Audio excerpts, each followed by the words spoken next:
In our last podcast, we said we would be going to Sao Paulo, Brazil, and I know lots of you probably were thinking to yourself, are they going to survive? Well, almost, I guess. But here we are, still alive. We made it to Sao Paulo from Montevideo. This is the Elliott Confidential Podcast.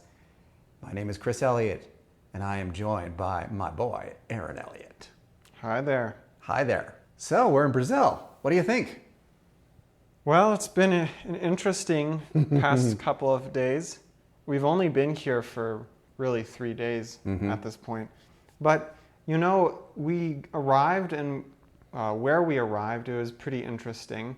So the first thing that we did is we were looking for groceries and food. So we checked into our place and we sort of, you decided, I'll say it because it was you. You decided you wanted to take a little walk. I did, yeah. Well, I like taking walks.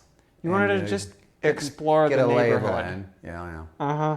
Before I tell you what we found, we should do our question of the week because we've been having this conversation, you and I, over the last few days about the value of a passport. And we're both American citizens. Most of you know that. But many of our listeners are not American citizens. So I was wondering, for this week's question, if you were not a citizen of the country that you were a citizen of, whether you're American, Australian, British, somewhere in Europe, what passport would you want to have? So our question is, if you weren't a citizen of the country you were, what passport would you want to have? Let us know in the comments. We'll read them next week, which I'm sure will be very interesting. War of the nationalities. Mm-hmm. Anyway, should we say what passport we would like to have if we talked about it. Which one do you want, Aaron? Well, it's difficult. I mean, I think the Swiss passport is pretty cool. If you've looked at photos of the Swiss passport, it's really shiny. It looks nice. Glistening. It's like a red and white color, and you can get into almost any country you want to. Yeah, Swiss passport is good. I would say maybe just a diplomatic passport because you can really get into any country with a diplomatic passport. But Swiss would be good. Any European country, EU, Schengen. We came very close to getting a Greek passport because of my grandfather came over from Greece many, many years ago. So, but we ended up not doing that. We are still American and happy to be American too. Mm-hmm. American passport's pretty good. You can get around with it. Anyway, let us know what your favorite passport would be. And now back to the show. Actually, we had landed from Montevideo. It was about a 2-hour flight. Now, Montevideo had really nice weather. I have to say, it rained only once and very short, and the rest of the time it was just gorgeous.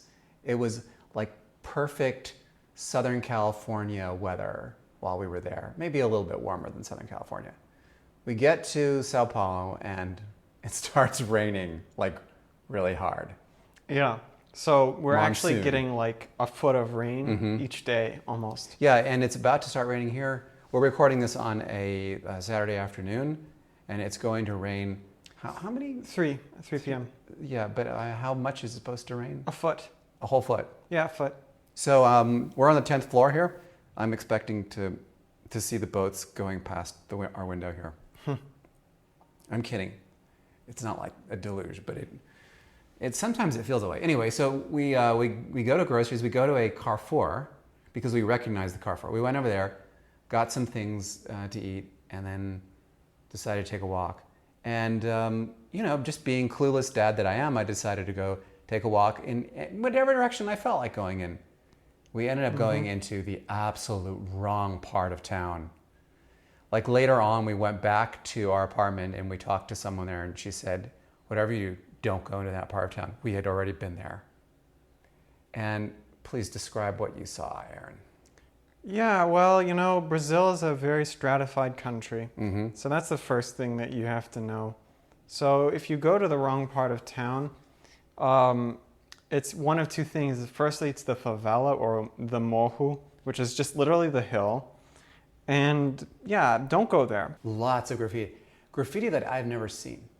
And what I mean by that is normally graffiti is confined to like the bottom of a building, but it looked like people had actually climbed to the various floors of the building and had gotten the outside wall. which is very impressive. That's dedication right there. Yeah. I don't know if they scaled the outside or if they came from the inside, but they got the whole building. Crazy.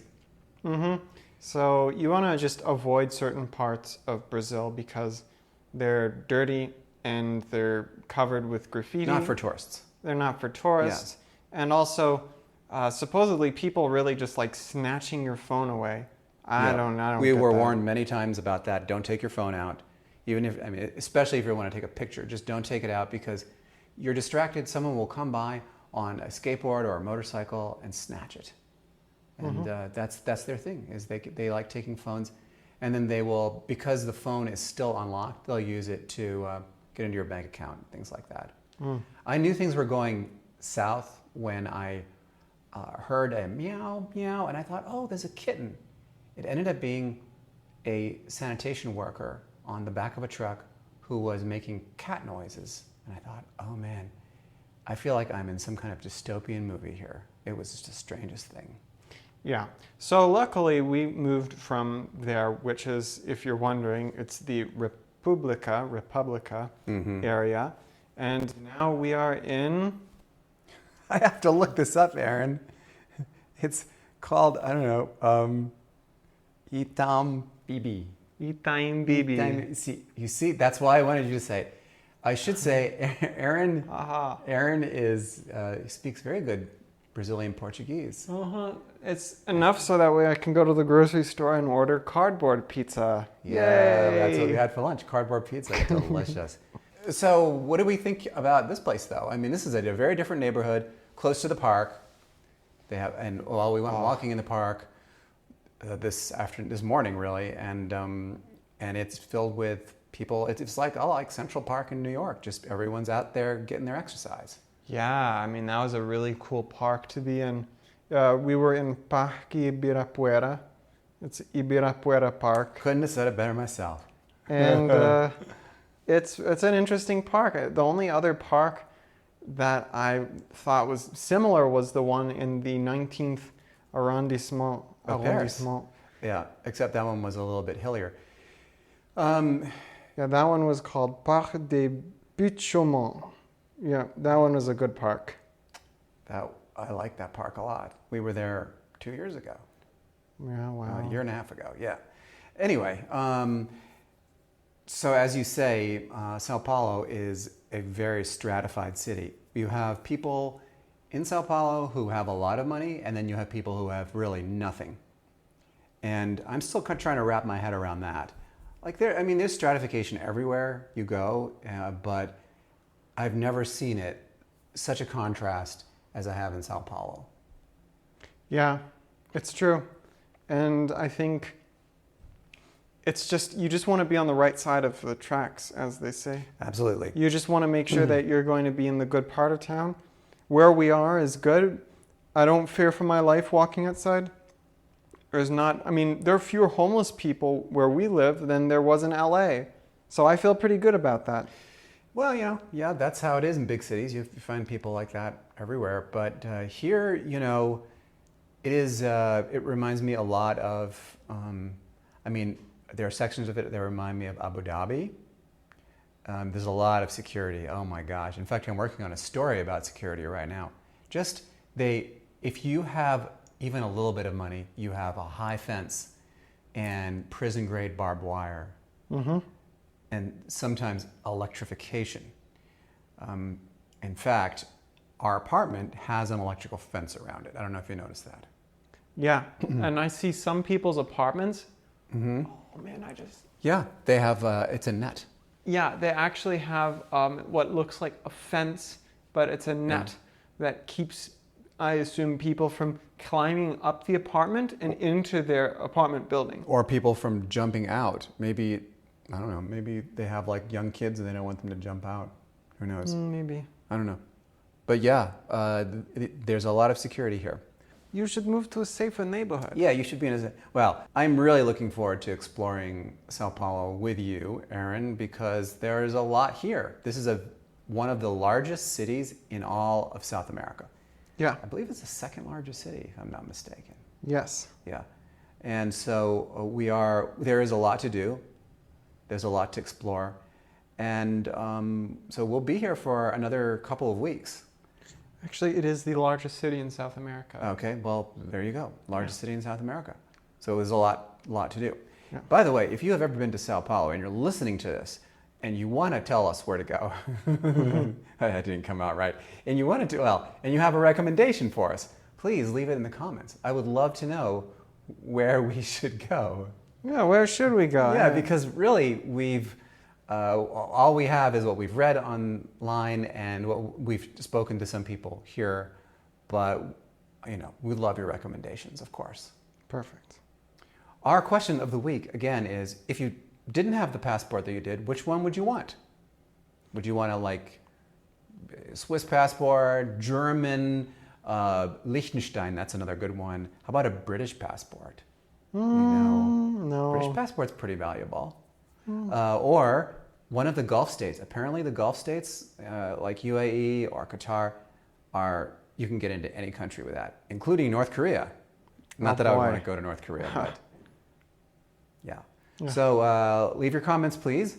And before we go, let's read some of your comments from last week. What was our question last week, Aaron?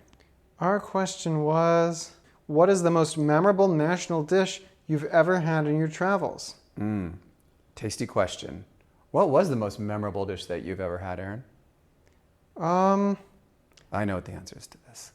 It's in Cyprus. Yeah. Okay, then it's obvious then. But it's maybe not the national dish. The tahina pita. It should be the national dish. It's so good. Mm-hmm. Every time we talk about food, we have to mention tahina pitas because they're so good. A tahina pita is like a cinnamon roll, but it's made with tahini and sugar. And it's so good. Goes really well with coffee. All right. Well, so good. What about your national dish? Oh, that's mine too. Well, okay. I think that it's somewhere between a baguette, and we did that whole baguette show when we were in Paris, where we tasted the best baguettes. Love that.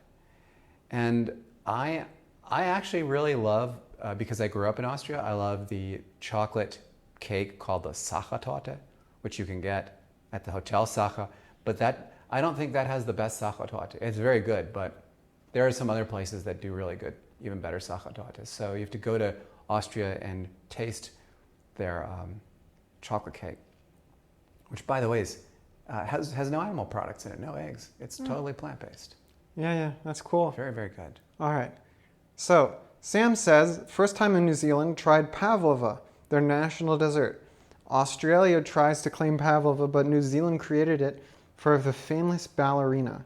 Plate-sized meringue with scooped-out center filled with vanilla custard, topped with kiwi fruit, strawberries, mango, or other fresh fruit. Absolutely delicious.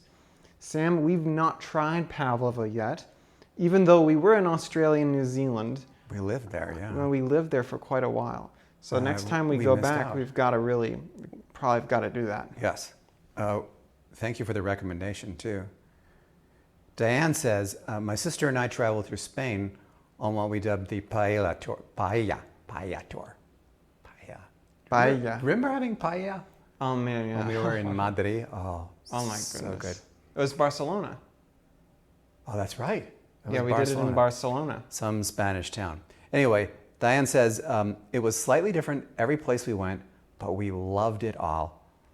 Our husbands watched with fascination, but they didn't join us. Our next trip was to Italy, and it was dubbed the pizza tour. Again, pizza in every city, also different, but delicious. My husband chose tiramisu tour instead. Smart guy. Billy says, a visit to Bahia in Brazil led me to this famous local dish, Brazilian fish stew called moqueca. Moqueca. I'm sure I mispronounced that. The broth is deep and rich, and being on the coast, the fresh fish is divine. Well, thank you guys so much for your comments. Yeah. And remember to let us know what your preferred passport would be. So if you didn't have the passport of the country you currently are a citizen of, what sort of passport would you like to have? Yes. Pick a passport, any passport, and put it in the comments. Thank you very much for listening to the LA Confidential podcast. We will try to survive one more week to bring you our next week's podcast, which is coming to you once again from Sao Paulo. See you then. Ciao, ciao.